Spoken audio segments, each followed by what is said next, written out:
Audio Jungle.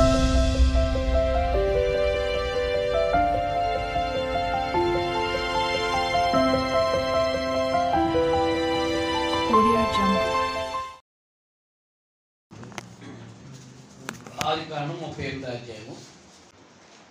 37వ అధ్యాయంలో యోసేపు ఐగుప్తులో ఉద్యోగస్తుడిగా వేయటం. 38వ అధ్యాయంలో యేసుక్రీస్తు వారిని ఈ లోకానికి రప్పించడానికి యోధా గోత్రాన్ని ఏర్పాటు చేసుకున్నాడు. అది మనందరూ తెలుసు. 49:10 యోధా గోత్ర సింహము అని యోధా రాజధానిని తొలగిపోదని చెప్పడం జరిగింది. అయితే యోధాలో జరిగిన కొన్ని విషయాలని మనం గ్రహించడం. 38వ అధ్యాయం.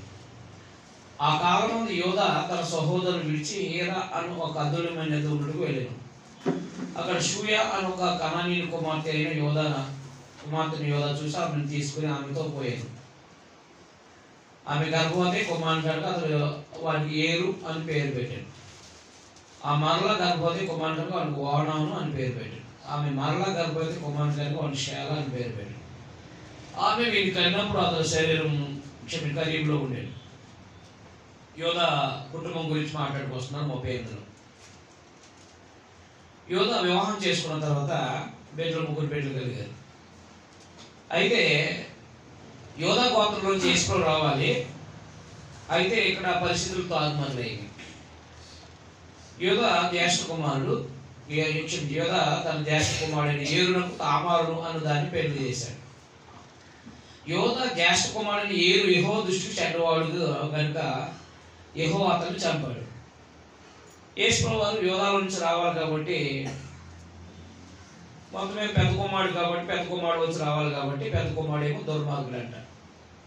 దుర్మార్గుడు అయితే దేవుడు ఆయన్ని చంపేశాడు. అప్పుడు యోధా ఓనానుతో నీ అన్న భార్య వద్దకు వెళ్ళి బలిదానం జరిగించి నీ అన్నకు సంతానం కలగజేయమని చెప్పాను. ఇది ఒక ఇశ్రాయేల్ జాతిలోనే ఈ యొక్క పరిస్థితి ఉంది. మరిది జన్మం జరిగించుకున్నాడు. బిడ్డలు తండ్రి అన్నగారికి బిడ్డలు పుట్టించడానికి మరిది జన్మం జరిగించుకున్నాడు అనమాట. ఓనాను ఆ సంతానం తలది కాదని ఎరిగి ఆడుకుపోయినప్పుడు తన అన్నకు సంతానం కలగజేయకున్నట్లు తన రేతస్సుని నేలలో విడిచాడు. అతను చేసింది యెహోవా దృష్టికి చెడ్డది కనుక ఆయన అతను కూడా చంపేశాడు. అప్పుడు యోధా ఇతను కూడా ఇతని అన్న వల్లే చనిపోయినేమో అనుకుని నా కుమారుడిని శేల పెద్దవాడి వరకు నీ తండ్రి విధవరాలు ఉండమని తన కోడలైన తామారుతో చెప్పాడు.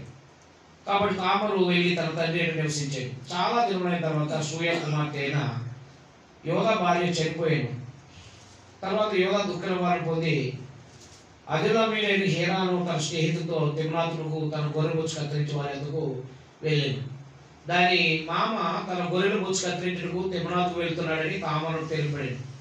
అప్పుడు శేల పెద్దవాడైనప్పటికీ తాను అతనికి ఈబడుకున్నట్టు చూచి తన వైధవ్య వస్త్రాలను తీసివేసి ముసివేసుకుని శరీరం అంతా కప్పుకుని తిమ్నాతు పో మార్గంలో ఏనాయిము ద్వారం కూర్చుండగా యోధా ఆమెను చూసి ఆమె తన ముఖం కప్పుకున్నందున వేసి అనుకుని ఆ మార్గం ఆమె దగ్గర పోయి ఆమె తన కోడలని తెలియక నీతో పోయేది రామని చెప్పాను. అందుకు ఆమె నీవు నాతో వచ్చిన నాకేమి ఇచ్చిందని అడిగాను. అందుకు నేను అందరూ నీ మేకపిల్లను పంపిదని చెప్పినప్పుడు ఆమె పంపువాక ఏమైనా కుదువు పెట్టిన సరే అని చెప్పాను. అతను నేను నీ అంతా ఏమి కుదువు పెట్టవాలని అడిగినప్పుడు ఆమె నీ ముద్ర దాని దారం నీ చేతి కాదని చెప్పాను. అతను వాడిని ఆమెకి ఇచ్చి ఆమెతో పోయాను. ఆమె అతని వాళ్ళు గర్భవతి. అప్పుడు ఆమె లేచిపోయి తన ముసుగు తీసేసి తన వైద్య వస్త్రాలను వేసి కొనాను. తర్వాత యోధా ఆ స్త్రీ ఎదురు నుండి ఆ కుదువు పుచ్చుకొని తన స్నేహితులకు అదుల మీద మేకపిల్లను పంపినప్పుడు ఆమె అతను కనబడలేదు. కాబట్టి అతను మార్గమందు ఏనాయిము వద్ద నుండిన ఆ వేశ్య ఎక్కడ ఉన్నదని ఆ చోటి మనుషులను అడగగా వారు ఇక్కడ ఏ వేశ్య అవతి లేదని చెప్పారు. కాబట్టి అతను యోధా ఎందుకు తిరిగి వెళ్ళి ఆమె కనబడలేదు, మరి ఆ చోటి మనుషులు ఇక్కడ వేసి అవతి రాలేదని చెప్పారు. అప్పుడు యోధా మనల్ని అపహాస్యం చేస్తుందేమో అని చెప్పి స్వామి ఉంచుకోనేమో ఇదిగో నేను ఈ మేకపిల్లని పంపిదని ఆమె నీకు కనబడలేదని. రమారవి 3 నెలలైన తర్వాత నీ కోడలకు తామారు జాగ్రత్తలు చేశాను అంతేకాక ఆమె జాగ్రత్త వల్ల గర్భవతి అయిందని యోధాకు తెలపడింది. అప్పుడు యోధ ఆమెను బయటకు తీసుకుని ఆమెను కాల్చివేయాలని చెప్పాడు. కాల్చేయాలని చెప్పాడు. ఆమె బయటకు తీసుకుని వచ్చినప్పుడు ఆమె తన మామయ్య వద్దకు ఆ వస్తువులు పంపి, ఇవి ఎవరో ఆ మనుషులు నేను గర్భవతినేనని, ఈ ముద్ర, ఈ దారం, ఈ కర్ర ఎవరో దయచేసి గుర్తుపట్టమని చెప్పించాను. యోధ వాటిని గుర్తుపట్టి, నేను నా కుమారుని శాల ఆమెకి ఇయ్యలేదు కనుక ఆమె నాకంటే నీతిమంతురాలు చెప్పి మరి ఎప్పుడు ఆమెను చూడలేదు. ఆమె ప్రసవకాలం మంది కవలు వారు ఆమె గర్భమంది ఉన్నారు. ఆమె ప్రసవిస్తున్నప్పుడు ఒక తన చేయి బయటకు చాచిన కనుక మంత్రసాని ఎర్రనూలు తీసుకొని చేతి కర్ర కట్టి ఇతను మొదలు బయటకు వచ్చని చెప్పాను. అతను తన చెయ్యి వెనక్కి తీసినప్పుడు అతను సహోదరుడు బయటకు వచ్చినప్పుడు అతను ఈ వేళ ఛేదించుకుని వచ్చిపోయాను. అందుచేత పెరేస్ అని పేరు పెట్టాడు. తర్వాత తన చేతి తొగరగా అతని సహోదరుడు బయటికి వచ్చినప్పుడు అతని జరహు అని పేరు పెట్టాడు. చూడండి ఏం జరిగింది. యోధ ఇంట్లో ఒక విషాదమైన సంగతులు జరిగింది. ఏంటంటే పుట్టిన బిడ్డ, అదే ఇద్దరు ముగ్గురు బిడ్డలు పుట్టారు. వివాహం చేసుకున్నారు యోధాకి. బిడ్డలు పుడితే పెద్దోడు దుర్మార్గుడు పెళ్లి చేసుకున్నాడు. దేవుడు చంపేశాడు అతన్ని. దుర్మార్గుడు అనేవాడు ఎప్పుడైనా మధ్యలో చచ్చిపోతాడు. అయితే మరిది ధర్మం ఆ ఇశ్రాయేల్ జాతిలో ఇది రూతు గ్రంథంలో కనపడుతుంది. మళ్ళీ మనకి ఒకవేళ అన్నగారు లేకపోతే తన దూర బంధువు ఎవరైనా సరే వివాహం చేసుకుని భర్త చనిపోయిన వాళ్ళకి పిల్లలు పుట్టించేటట్టుగా చేశారనమాట దేవుడి ఏర్పాటు. ఈ ఏర్పాటులో జరిగిన విషయాలు ఏంటంటే, రెండో ఊరిని ఇస్తే వాడేమో ఇది నా సంతానం కాదని చెప్పేసి వాడు దుర్మార్గం పని చేశాడు. అప్పుడు దేవుడు అతను కూడా చంపేశాడు. మూడోడు ఇస్తే చచ్చిపోతాడేమో అని తండ్రి ఏం చేశాడంటే యోధ అతన్ని ఇవ్వకుండా ఉండడం వల్ల ఆమె పిల్లల కంటానికి మాత్రమే, పిల్లల్ని కంటానికి మాత్రమే అలాంటి మంచి నీతితో ఆమె ఏం చేసిందంటే తన మామ పోతుంటే వెళ్ళిందనమాట. వేసిగా వెళ్ళి తనతో పోయేటట్టుగా చేసిందనమాట. చేస్తే దేవుడు బిడ్డలు ఇచ్చాడు. అందుకనే యేసుక్రీస్తు వారు జన్మించినట్టుగా మనకి మత్తయి సువార్త 5:5 చదవండి ఒకసారి. యోధ తామరనందు పెరేసును కనెను. నయస్సోను సల్మానును కనెను. సల్మాను రాహాబునందు బోయాజును కనెను. అంతకు ముందు బోయాజు రూతునందు, అంతకు ముందు 3వ వచనంలో 2వ వచనం. యోధ తామరనందు పెరేసును. చూసారా, యోధ తామరనందు పెరేసును కనెను. అంటే ఈ ధర్మాన్ని ఆయన మీరినప్పుడు ఆమె బిడ్డలు కంటానికి మాత్రమే, అంటే తన బిడ్డల కోసం మాత్రమే తన మామతో పోయిందన్నమాట. అది ధర్మశాస్త్రం లేనప్పుడు జరిగింది కాబట్టి అది కూడా అది మరిది ధర్మం అనే ఆ విషయాన్ని దేవ ధర్మం అంటారు దాన్ని. దేవుడే చెప్పాడనమాట. ఇశ్రాయేల్ జాతిలో ఒకవేళ ఎవరైనా పెద్దవాడికి పిల్లలు లేకుండా చనిపోతే కనుక మరిది ధర్మం, అంతేగాని అందరూ కాదు. జస్ట్ కేవలం చనిపోయినప్పుడు మాత్రమే అలాంటి కార్యక్రమం ఏర్పాటు చేస్తాడు. ఈ కొత్త నిబంధనలో ఇలాంటి కార్యక్రమం అనేది లేనే లేదు అన్నమాట. దాని వల్ల చేయదు. అయితే ఇక్కడ యేసుక్రీస్తు వారిని భూమి మీదకి రప్పించడానికి జరిగిన ఈ ఒక ఆచారాన్ని దేవుడు ఏర్పాటు చేయడం జరిగింది అన్నమాట. అందువల్ల ఇక్కడ అద్భుతంగా ఈ 38 అధ్యాయంలో యోధా సంతతి ఎలా విస్తరించిందో, అంటే యోధా నుంచి యేసుక్రీస్తు వారు రావడానికి ఎలాగో సంతతి విస్తరించిందో చెప్పుకురావడానికి 38 అధ్యాయంలో ఆదికాండంలో చెప్పడం జరిగింది అన్నమాట. అందుకని ఆమె తనకంటే నీతిమంతురాలని, ఎవరు? తామరు తనకంటే నీతిమంతురాలని చెప్పేసి ఎప్పుడు కోరలేదంట. అందువల్ల ఒక అవసరం కోరిక తీర్చుకోవడానికి కాకుండా కేవలం బిడ్డల కోసం మాత్రమే ఆలోచనని దేవుడు అంగీకరించాడు అనమాట. ఆ విషయాన్ని అది ధర్మశాస్త్రం లేనప్పుడు తప్పు కాదు, గుర్తుపెట్టుకోవాలి ఈ విషయాన్ని. 39 అధ్యాయం, మళ్ళీ 38 అధ్యాయంలో యోధా సంతతి విస్తరణను రాసుకోండి. యోధా తామరనందు పెరేసును జెరహును కనుట అని రాసుకోండి. యోధా తామరనందు పెరేసును జెరహును కనుట అన్నమాట.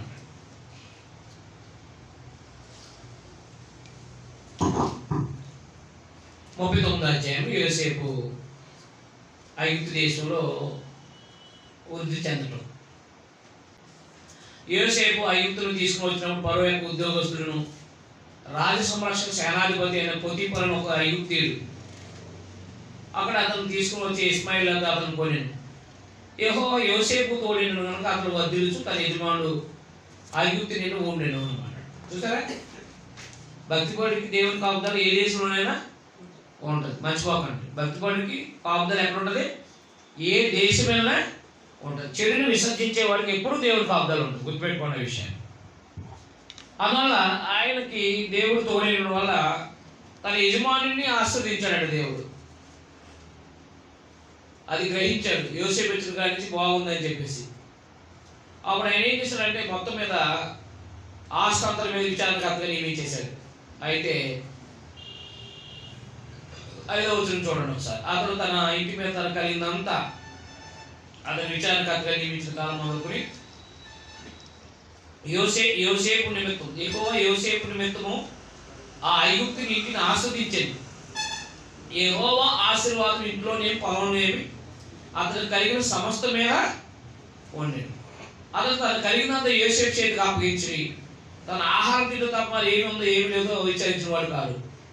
యోసేపు రూపవంతుడు సుందరుడే ఉండేది. ఆ తర్వాత అతని యజమాని భార్య యోసేపు మీద కన్నేసి తనతో శయనించమని చెప్పింది. అప్పుడు ఏమన్నా తెలుసా? 9వ వచనంలో, నీవు అతని భార్య అయినందున నిన్ను తప్ప వారి దేనిని నాకు అప్పగించలేదు కాబట్టి నేను ఇట్లు ఇంత ఘోరమైన దుష్కార్యం చేసి దేవునికి విరోధంగా పాపం కట్టుకుందని తన యజమాని భార్యతో చెప్పాడు అనమాట. చూసారా, భక్తిపరుడికి ఉండే భక్తిపరుడు ఎప్పుడైతే తప్పు చేయడానికి ప్రేరేపించబడతాడా? ప్రేరేపించిన వాళ్ళు సైతము ఆయన తప్పించుకోవడానికి ప్రయత్నం చేస్తాడనమాట. అంటే భక్తిపరుడు ఎప్పుడు కూడా పాపం పరిస్థితులు ఎదురైనప్పుడు ఎలా తప్పించుకోవాలో ఆయన ప్లాన్ చేసుకుంటాడు. అందువల్ల దేవుడి కాపుదల ఎప్పుడూ ఉండదన్నమాట. పాపంలో పడిపోతే దేవుడు విడిచిపెట్టేస్తాడు. గుర్తుపెట్టుకోండి. అందువల్ల యోసేపు ఎంత భక్తిపరుడు చూడండి. నేను నా దేవుడి దృష్టికి విరోధంగా పాపం చేసిన వాడు అవుతానని చెప్పేసి ఆయన తన యొక్క యజమాని భార్య చేతిలో నుంచి తను విడిపించుకున్నాడు అన్నమాట.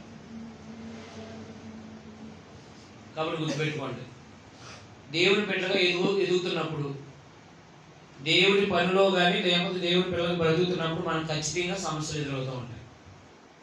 అలా ఎదురైనప్పుడు ఒక దేవుని యందు భయభక్తులు కలిగినటువంటి వాడిగా పాపం చేయకుండా ఉండే విషయంలో చాలా జాగ్రత్తలు మనం తీసుకోవాలి అన్నమాట. యోసేపు ద్వారా నేర్చుకునే పాఠం ఏంటి? అదైనా ఏ దేశంలోనైనా దేవుడు ఉన్నాడా లేడా? ఏ ప్రాంతంలోనైనా దేవుడు ఉంటాడు. పాపం చేయడానికి ఎప్పుడు తెగించకూడదు. గుర్తుపెట్టుకోండి విషయాన్ని. అందువల్ల యోసేపు తన యజమాని భార్య చేతిలో తన వస్త్రాన్ని విడిచిపెట్టేసి పారిపోయాడు. ఆయన దేవుని దృష్టికి ఎంత ఘోరమైన దుష్కార్యం చేయలేని అన్నాడు అనమాట. భార్య ఏం చేసిందంటే రివర్స్ కేసు ఎత్తింది. ఎక్కువ కేసులు ఎవరు ఎడతారు? రివర్స్ కేసులు ఎవరి చేత ఎత్తుతారు? లేడీస్ చేత.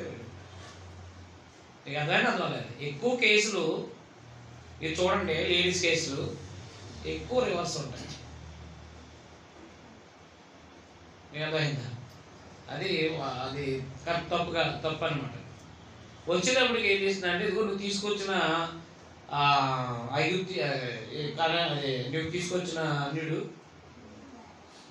ఇదిగో నా చేయి పట్టుకుని ఇలా అన్నాడని చెప్పేసి భార్య రివర్స్ కేసు. ఆయన ఏం చేశాడు? తీసుకెళ్ళి జైల్లో పడేయించాడు. ఏం చేశాడు? జైల్లో పడేసి. అందువల్ల దైవభక్తిగా బ్రతికేటప్పుడు కొన్ని సమస్యలు ఎదురవుతాయి, కానీ దేవుడు మాత్రం విడిచిపెట్టాడు. పాపం తప్పించుకుంటే సమస్యలు ఎదురవుతాయి, అవునా?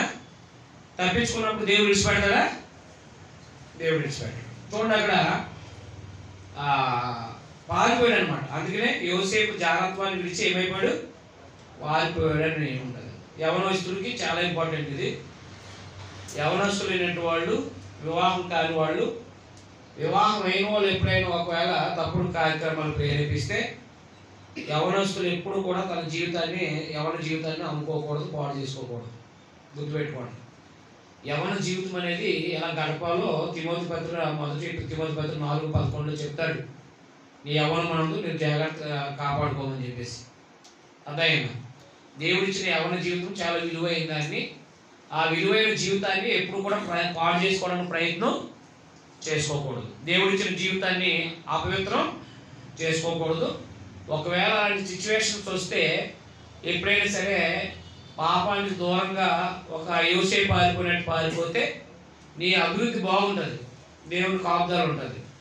లేదు పాపం చేసే అవకాశం దొరికిందని కనుక నువ్వు ఆలోచిస్తే నీ జీవితం అక్కడతో ఏమైపోతే అంతం అయిపోద్ది అనమాట. అందుకని దేవుని పిల్లగా మరి ముఖ్యంగా క్రైస్తవులైనటువంటి వాళ్ళు తన ఎవరి జీవితాన్ని జాగ్రత్తగా కాపాడుకోవాలి.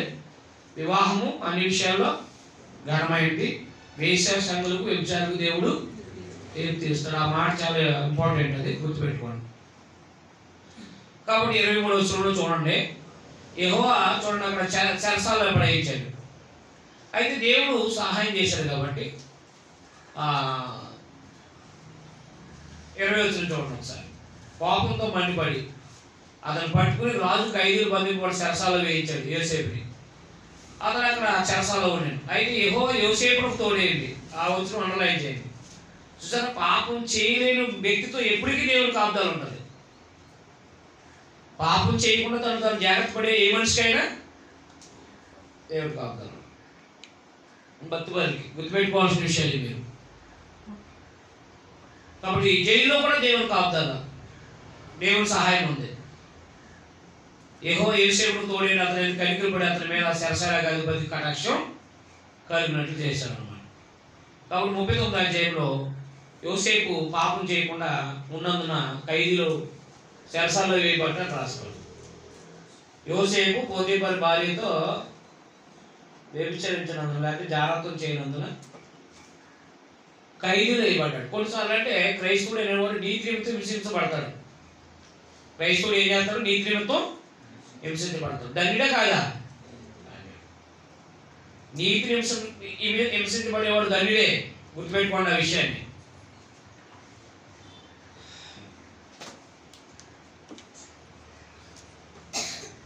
జైల్లో నుంచి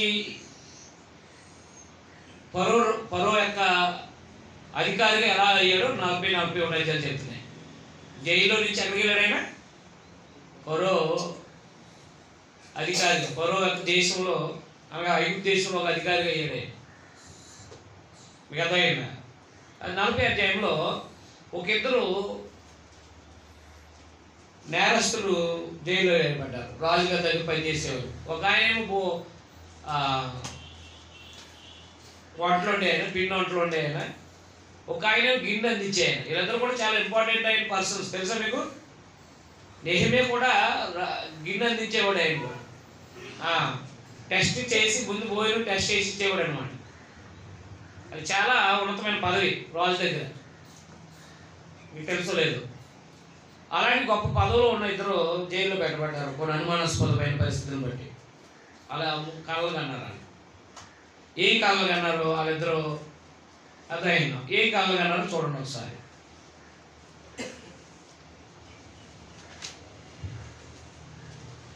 ఒక ఆయన కళ ఏమన్నాడంటే 10వ వచనం, ఆ ద్రాక్ష వరకు 3 తీయలేను, అది చిగురించినట్లు ఉన్నాను, దాని పువ్వులు వేసి దాని గెలలు పండి ద్రాక్ష ఫలాలు. మరి పరో గిన్నె నా చేతిలో ఉండేను, నా ద్రాక్ష ఫలాలు నేను పట్టుకుని పరో గిన్నెలో వాటిని పిండి ఆ గిన్నె పరో చేతికి ఇచ్చిందని తన కళను అతనితో వివరించి చెప్పాడు. అప్పుడు యోసేపు దాని భావం ఇదే, 3 తీగలు 3 దినాలు, ఇంకా 3 దినాల్లో పరో నీ తలెత్తి పైకెత్తి నీ ఉద్యోగం నీకు మరలా ఇప్పించిన అన్నాడు. తర్వాత మరొక ఆయన వచ్చి అడిగాడు 16వ వచనం. అప్పుడు తెలిసిన బావ మంచిదని భక్ష్యకాలు లేకపోతే అతను చూసి అంత ఎట్లానండి, నేను కలకంటిని, ఇదిగో తెల్లని పిండి వంటలు కానీ 3 గంపలు నా తల మీద ఉన్నాయి, వేది గంపలో పరువు నిమిత్తం సమస్త పిండి వంటలు ఉండేను, పక్షులు నా తల మీద నా గంపల నుండి వాటి తీసుకుని తిరుగుతున్నాను. అందుకు యోసేపు దాని భావం మీదే, ఆ 3 గంపలు 3 దినాలు, ఇంకా 3 దినాల్లో పరువు నీ మీద నీ తల పైకి మ్రాని మీద నేను వేలాదీయించును, అప్పుడు పక్షులు నీ మీద నీ మాంసాన్ని తిరివేనని ఉత్తరం ఇచ్చాను. ఇద్దరు కళల భావం చెప్పాడు. ఎవరు? అయితే మేలు జరిగే వాడి గురించి చెప్తూ ఏమన్నాడంటే, నీకు మేలు జరిగిన తర్వాత నన్ను జ్ఞాపకం చేసుకోమన్నాడు. ఏమన్నాడు? నీకు మేలు జరిగిన తర్వాత జ్ఞాపకం చేసుకో. ఆయన మర్చిపోయాడు. 20వ వచనం, 3వ దినం ముందు జరిగింది ఏమనగా, ఆ దినం పరో జన్మదినం, పరో పుట్టినరోజు అనమాట. కనుక అతను తన సేవకులందరూ విధి చేయించి వారు నడుము పానదాయకుల అద్భుత తలను పక్షికాల అద్భుతం తలను పైకి ఎత్తాడు. పానదాయకుల అద్భుత ఉద్యోగం మరలా ఇచ్చాడు కనుక అతను పరో చేతికి ఇచ్చాడు. మరి యోసేపు వాళ్ళు తెలుగు భావంలో పక్షికాల అద్భుతం వేలాడదీయించాడు. అయితే పానదాయకుల అద్భుతం యోసేపుని జ్ఞాపకం చేసుకోవడానికి అతను మరిచిపోయాను అన్నాడు. అర్థమైందా? ఇతను ఎవరంటే చేసిన మేలు మర్చిపోయినవాడు అన్నమాట. చేసిన మేలుని మర్చిపోయేవాడు. కాబట్టి 40 అధ్యాయంలో యోసేపు ఇద్దరు కళల భావాన్ని తెలియజేయటం అలాగ జరుగుతుందని రాసుకోవాలి. యోసేపు ఇద్దరు యొక్క ఉద్యోగుల కళల భావాన్ని తెలియపరచుట అలాగూ జరుగుట. యోసేపు ఇద్దరు కళల భావాన్ని తెలియపరచుట అలాగూ జరుగుట.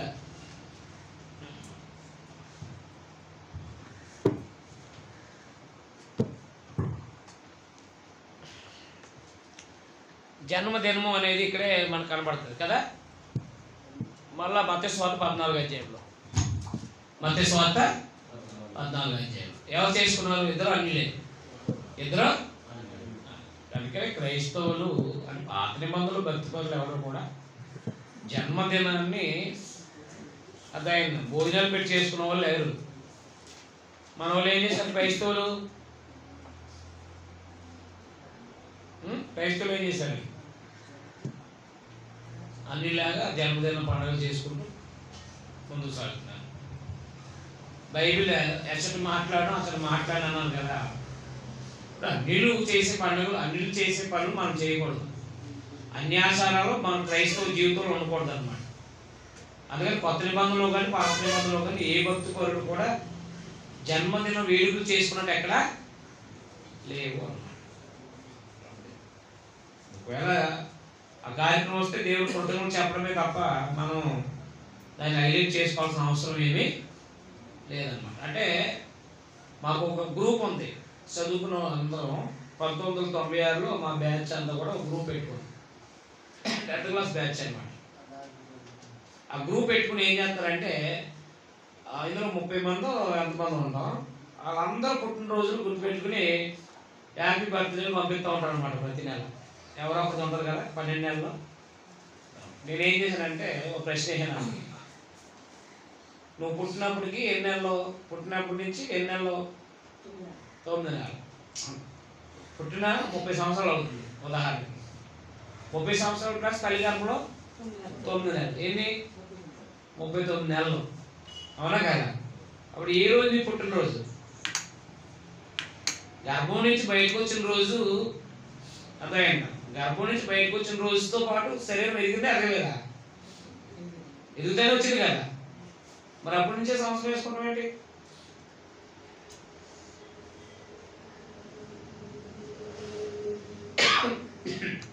మీకు ఎన్ని సంవత్సరాలు కరెక్ట్గా? మీకు మీరు భూమి మీదకి వచ్చి ఎన్ని సంవత్సరాలు అవుతుందో దానికి ఎన్ని నెలలు కలుపుకోవాలి మీరు? 9 అయితే 8 అయితే 8 కలుపుకోవాలి. చెప్పుకోవాలి. చాలా మంది ఏమంటారంటే, మీకు నన్ను అంటారు, నా భార్య అంటది, మీకు 44 కంప్లీట్ అయినాయి, 45 గోయింగ్ ఆన్ జరుగుతున్నాయి, కాబట్టి మీరు 44 చెప్పండి అంటారు. లేదు నేను 45 చెప్పుకుంటాను అంటారు. రైటా కాదా? రైట్. నా 9 నెలలు కూడా కలుపుకుంటాను నేను. దాన్ని లెక్కేసి మీ పుట్టినరోజు ఎప్పుడైనా ఎత్తాను ఒకరికి మాటలు ఏమి మంచి లేవు. ఇంకా అంత లోతుగా ఆలోచించారు కదా. అవునా కదా? పుట్టానని గొంతులే తప్ప. కాబట్టి దేవుడి పిల్లలుగా మనకి ఆజ్ఞాపించిన పనుల కన్నా ఆజ్ఞాపించిన పనులు చేయడమే ఉత్తమం. అర్థమైందా? ఆజ్ఞాపించిన పనులు కాకుండా ఆజ్ఞాపించిన పనులే చేయటం ఉత్తమం అన్నమాట. గుర్తుపెట్టుకోండి ఈ విషయాన్ని. 41వ అధ్యాయము. యోసేపు ఫరో కాలం వచ్చింది. ఫరో కాల భావం చెప్పాడు అనమాట. మీకు అర్థమైందా? దేవుడు ఎవరి కాలం పుట్టించాడు? ఇప్పుడు ఫరోకి పుట్టించాడు కాల. ఏంటనంటే 7 సంవత్సరాలు బాగా పండుతుంది, 7 సంవత్సరాలు కరువు వస్తుంది. దాని కళలో ఏ కన్నాడంటే ఫరో బలమైన ఆవులు 3, క్షమించి 7, బలహీనమైన ఆవులు 7, బలమైన ఆవుల్ని బలహీనమైన ఆవులు మింగేసినాయి అంట. అర్థమైందా? బలహీనమైన ఆవులు బలమైన ఆవుల్ని మింగేసినాయి అంట. అది ఆశ్చర్యం కదా. బలమైన ఆవులు బలహీనమైన ఆవుల్ని కొని పొడిచేసినాయి అంటే సంతోషం, రైట్, అది జరిగేది. కానీ బలహీనమైన ఆవులు బలమైన ఆవులు మింగేసినాయి అంట. అది ఆశ్చర్యం. తర్వాత బలహీనమైన ఏడు అది మామూలుగా ఎన్నులు, ఆ 7 పేరెన్నులు మింగేసినాయి అంట. ఏంటిది అని చెప్పేసి తనకు సంబంధించిన ఈ జ్ఞానులందరినీ పిలిపించాడు. ఏంటి దీని అర్థం అంటే ఎవడో చెప్పలేకపోయాడు. మంత్రాలు నిషేధులు అందరినీ పిలుచుకొచ్చాడు అనమాట. ఏంటి మన దానియేలు గ్రంథంలో నెబుకద్నెజరు కళ వచ్చినప్పుడు ఆయన కళ ఇంకా ఎంత అయింది, ఆయన కళ కన్నాడు మర్చిపోయాడంట. కళని దాని భావాన్ని కూడా చెప్పమన్నాడు ఆయన. వాళ్ళు ఏమంటారంటే కళ చెప్పండి అయ్యా అంటారు వాళ్ళు. లేదు కళ మర్చిపోయాను దాన్ని కూడా చెప్పమన్నాడు. ఈయనే కళ ఎవరికేం తెలుసు. అది చాలా బాధాకరమైన విషయం. అది అలాంటిది ఎవరికి రాకుండా ఇంకా ఈయన పర్లేదు. ఏంటి ఈయన కళ చెప్పాడు కానీ భావం చెప్పలేకపోతారు. అప్పుడు ఈ మేలు జరిగిన ఉన్నాడు కదా, గిన్నె అందించేవాడు, ద్రాక్షరసం అందించేవాడు ఉన్నాడు కదా, ఆయన జ్ఞాపకం వచ్చింది. అయ్యా నేను సరసాలో ఉన్నప్పుడు ఒక ఆయన నా కలభావం చెప్పాడు, అలాగే జరిగింది అని చెప్పాడు. తీసుకురాను బాబు అని చెప్పేసి ఆయనకి ఖైదీ వస్త్రాలు తీసేసి తన కటింగ్ వేయించి రాజు దగ్గర కూర్చోబెట్టారు. అప్పుడు ఏం చెప్పాడంటే, అయ్యా 7 సంవత్సరాలు బాగా పండుతుంది, 7 సంవత్సరాలు భయంకరమైన కరువు వస్తుంది అని విషయం చెప్పేటప్పటికి ఇలాంటి జ్ఞాని ఇంకెవరు ఉంటాడో అని చెప్పేసి ఆ 7 సంవత్సరాలు పండిన పంట అంతా నువ్వే పోగు చేయాలని చెప్పేసి ఆయనే అధికారిగా పెట్టాడు. నేను కుర్చీలో కూర్చుంటానంటే నువ్వు అంతా చేయాల్సిన పని అంతా నీదే అని చెప్పేసి యోసేపుకి దేవుడు అదే ఫరో చెప్తాడనమాట. అంటే దేవుడు యోసేపుని ఎందుకు పంపించాడు ముందు చెప్తాడు. యోసేపు కరువు వస్తుందని 7 సంవత్సరాలు ఎవరు తెలుసు, దేవుడికి తెలుసు, అవునా కాదు. తన ప్రజలను కాపాడడం కోసం ముందుగా యోసేపుని పంపించాడు అనమాట. అందుకే అన్నదమ్ములతో అంటాడు, నన్ను అమ్మివేసినందుకు మీరు దుఃఖ పడబోతారు. భవిష్యత్తు తెలియక కొన్నిసార్లు మనం బాధపడుతూ ఉంటాం. అందుకే దేవుడు ఏం చేయాలో క్రైస్తవ జీవితాల్లో ఆయన చేయిస్తాడు. ఆయన మన ప్రతి అవసరం తీర్చగలిగిన సమర్థుడు. అందువల్ల మనం కంగారు పడకుండా మనం ఉన్న విధానాన్ని గుర్తించుకోవాలన్నమాట. 41వ అధ్యాయము చూడండి ఒకసారి. 2 ఏళ్ళు గడిచిన తర్వాత ఫరో ఒక కాగాను, అందులో అతను 7 దగ్గర నిలుచుండగా చూపునకు అందమైన పరిస్థితి 7 ఆవులు అన్నాడు. అవునా? ఆ కాలంలో భావం చెప్పలేకపోయారు. ఇక్కడ ఎవరు వాళ్ళ దగ్గరికి వచ్చిన ఈ రాజుకు సంబంధించిన వాళ్ళు. నా 14 వచ్చిన ఫరో యోసేపును పిలువనంపాను. కాబట్టి చెరసాల నుండి అతను త్వరగా రప్పించి అతను క్షౌర్యం చేయించుకుని మంచి బట్టలు కట్టుకుని ఫరో వద్దకు వచ్చాను. ఫరో యోసేపుతో నువ్వు కలకండి, దాని భావం తెలపగల వారు ఎవరు లేరు, నీవు కలను విన్నాను, దాని భావం తెలపగానే నేను కూర్చోబెట్టినని చెప్పాడు. అప్పుడు యోసేపు అది నా వలన కాదు, అండర్లైన్ చేయలేదు. యోసేపు అది నా వలన కాదు, దేవుడే ఫరోకు క్షేమకరమైన ఉత్తరం ఇచ్చినని ఫరోతో చెప్పాడు అనమాట. అప్పుడు అలా నా భావం చెప్పొచ్చాడు. భావం ఏం చెప్పాడు? 29, ఇదిగో 5 దేశమంది బహు సమృద్ధిగా పంట 7 సంవత్సరాలు వచ్చున్నవి మరియు కరువుగా 7 సంవత్సరాలు వాటి తర్వాత వచ్చానని చెప్పాడు అనమాట. అప్పుడు 38 చూడండి. అతను తన సేవకులను చూసి ఇతని వలే దేవుని ఆత్మగల మనుషులు కనుగొనగలమా అని నేను. మరి ఫరో దేవుడు ఇదంతా నీకు తెలియపరచడు కనుక నీవే వివేక జ్ఞానం గల వారు ఎవరు లేరు, నీవు నా ఇంటికి అధికారం అయినవారును, నా ప్రజలందరూ నీకు విధేయులెందురు, సింహాసన విషయంలో మాత్రమే నేను నీకంటే పైవాడినై ఉందనని యోసేపుతో చెప్పాను. మరి ఫరో చూడుము, 5 దేశమందరిని నియమించున్నానని యోసేపుతో చెప్పాడు. అలా అనుభవించే 41 అనమాట. దేవుడు యోసేపుని ఇచ్చించు, దేవుడు యోసేపుని ఇచ్చించు. మనకి ఒక సందేశం ఉంది, మొదటి పేరు 5:5. దేవుడు తగిన సమయం అందు మనం వెచ్చించినట్లు ఆయన బలిష్టమైన చేతి కింద ధ్యాన మనసులే ఉన్నారు. మనం ఎప్పుడు గర్వపడకూడదు, మనం ఎప్పుడు కూడా ఏమవకూడదు. దేవుడు హెచ్చించే వరకు మనం ఎప్పుడు తగ్గించుకునే ఉండాలి. నువ్వు గర్వపడవు అంటే దేవుడి విషయంలో తప్ప, నేను నమ్ముకున్న దేవుడు గొప్పవాడనే గర్వం తప్ప ఇక వేరే లోకంలో ఏ గర్వం అనకూడదు. ఎందుకంటే గర్వం సర్వనాశనం దారి తీస్తుంది. మీకు అర్థమైందా? అందువల్ల యోసేపు ఈ బాధలన్నీ భరించాడు. దేవుడు ఏం చేశాడంటే తగిన సమయం అందు ఆయన హెచ్చించి దేశంలో గొప్ప అధికారిగా నిర్ణయించి ఏర్పాటు చేశాడు. అందువల్ల 41వ అధ్యాయంలో ఫరో కనిన కళకు భావం చెప్పడం, ఫరో కనిన కళకు యోసేపు భావం చెప్పడం, ఐగుప్తు దేశంలో గొప్ప అధికారిగా నియమించబడడం అని రాసుకోవడం. ఫరో కళ యొక్క భావాన్ని యోసేపు తెలియపరచుట, యోసేపు ఐగుప్తు దేశానికి అధికారిగా నియమించబడ్డాడు. ఆయన ఏం చేశాడంటే ఐగుప్తు దేశంలో కొత్త ఈ ధాన్యపు గాజులు నేను నిర్మించి 7 సంవత్సరాలు పండిన పంటలతో కూడా నిల్వ చేశాడనమాట. ధాన్యపు గాజులు అనమాట. ఇప్పుడు కోల్డ్ స్టోరేజ్ ఉన్నాయి కదా, అంటే ఇప్పుడున్న పంట మరి కొంతకాలానికి ఉపయోగపడడం కొరకు ఎలా స్టోర్ చేయాలో ఆనాడు యోసేపు నుంచే ఈ టెక్నాలజీ అనేది పుట్టుకొచ్చింది అనమాట. నిల్వ చేసే సామాన్ ఆ నిల్వ చేసి ఏం చేశాడు అనమాట, ఐగుప్తు దేశం అంతటా కూడా చేశాడు. అయితే 42వ అధ్యాయంలో కరువు కారణాన్ని బట్టి వీళ్ళు వచ్చారు. ఏది చూడండి 42, ధాన్యం ఐగుప్తులో ఉన్నదని యాకోబు తెలుసుకున్నప్పుడు మీరు ఎలా ఒకరు చూసుకున్నారని తన కుమారులతో అన్నారన్నమాట. మరి అతను చూడండి, ఐగుప్తులో ధాన్యం ఉందని వింటిని, మనం చావకు బ్రతుకున్నట్లు. చూసారా, మనము చావకు బ్రతుకున్నాం, మీరు అక్కడికి వెళ్ళి మన కొరకు అక్కడ ధాన్యం కొనుక్కున్నారని చెప్తాను. ఒక 100 సంవత్సరాల క్రితం నుంచి పూర్వకాలం అంతా కూడా ఎన్ని వేల సంవత్సరాలు అయితే అన్ని వేలు కరువుతో ఎక్కువ చచ్చిపోయారండి జనం, ఆకలితో చచ్చిపోయేవారండి.